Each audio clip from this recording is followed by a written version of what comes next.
Dekalidad na serbisyo, tuloy sa QC. Nasungkit ni Mayor Joy Belmonte at Vice Mayor Gian Soto ang landslide victory bilang alkalde at vice-alkalde ng lungsod. Sa ikatlong termino ni Mayor Joy Belmonte, nagkamit siya ng 1,030,730 votes, ang pinakamataas sa kasaysayan ng lungsod. Pinangunahan ni CBOC Chairperson Attorney Lope Gayo Jr., Vice Chairperson CP Vimar Barceliano at Member Secretary Caroline Sedilla ang proclamation ni Mayor Joy at Vice Mayor Gian at ng mga nanalong district representatives at konsehal. Taos-pusong pasasalamat ang handog ng lokal na pamahalaan sa 8,000 mga guro na kumilos upang matiyak na magiging maayos at matagumpay ang National and Local Elections 2025 sa lungsod Quezon. Siniguro din ng Quezon City Government ang ligtas at maayos na botohan at pagbabalik ng election returns para sa Local Board of Canvassers sa kabila ng malakas na pagbuhos ng ulan. Katuwang dito ang QC Police District, Department of Public Order and Safety at Traffic and Transport Management Department. Nakadeploy din ang QC Disaster Risk Reduction and Management Office, General Services Department at City Treasurer's Office para sa opisyal na pagtanggap ng election returns. Samantala, nagbukas naman ang mga child development centers ng lungsod para alagaan ang mga anak ng Q citizens habang sila ay bumoboto. Aabot sa 335 persons deprived of liberty ang lumahok sa National and Local Elections 2025 matapos maglagay ng special polling place ang COMELEC sa Quezon City Jail Male Dormitory. Patuloy rin ang pagsasagawa ng COMELEC ng Operation Baklas, katuwang ang mga kawani ng Department of Public Order and Safety, Traffic and Transport Management Department, Department of Engineering, Parks Development and Administration Department, Department of Sanitation and Cleanup Works, Quezon City Police District, Task Force Disiplina at Task Force Street Lighting sa mga kalsada sa lungsod. Mabuting pamamahala para sa Q citizens. Tuloy-tuloy ang car-free, carefree sa Tomas Morato. Sama-samang nag-bonding, nag-zumba at nag-jogging ang magkakapamilya at magbabarkada, katuwang ang Barangay and Community Relations Department. Nakisaya din sila sa street chalk art, open mic session at pickleball.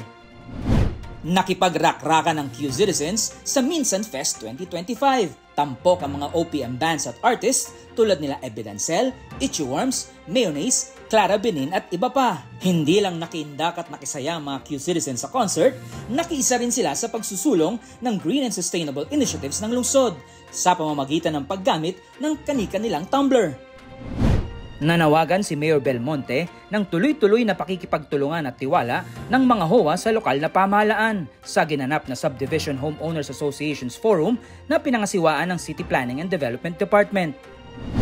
Nagsagawa rin ang Rosario Maclang Bautista General Hospital ng libreng tuli operations para sa mga kabataang Q citizen sa District 2, katuwang ang Metro Manila chapters ng Philippine College of Surgeons at Philippine Society of General Surgeons.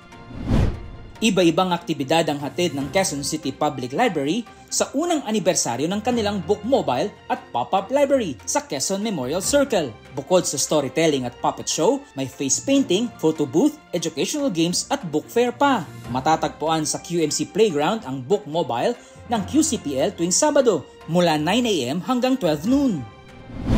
Pinasinayaan na rin ang Korean Corner sa Quezon City Public Library sa City Hall na naglalaman ng nasa 130 libro, board games, magazines at children's books na donasyon mula sa Korean Cultural Center. Kauna-unahang Active Mobility Base Camp idinaos.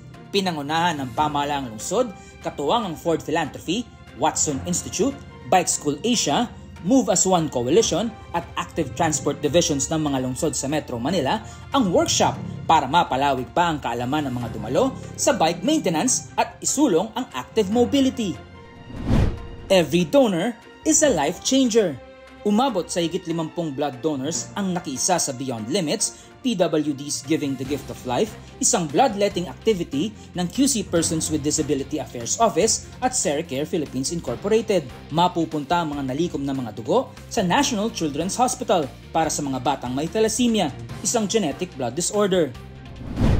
Back to school ready na ang QC. Higit 400,000 learning kits ang handa ng ipamigay ng lokal na pamahalaan para sa mga mag-aaral mula kinder hanggang grade 12 ng mga pampublikong paaralan sa Quezon City. Bukod sa school bag, naglalaman ito ng iba-ibang gamit sa paaralan tulad ng notebooks, ballpen, lapis, whiteboard, marker, water tumbler at iba pa. Pinangunahan ni Mayor Joy Belmonte ang second quarter meeting ng Local Health Board upang talakayan ang pagpapalakas ng mga programang pangkalusugan sa lungsod Quezon. Mainit na tinanggap ng pamahalaang lungsod ang pagbisita ni Executive Secretary Lucas Bersamin sa pangunguna ni Mayor Joy Belmonte kasama sina Vice Mayor Gian Soto, Majority Floor Leader Councilor Doray Delarmente, Councilor Wency Lagumbay at City Administrator Mike Alimurong. Isang pagpupugay sa mga natatanging kawani ng Quezon City Government na nagkamit ng QC Service Award at Career and Self-Development Award.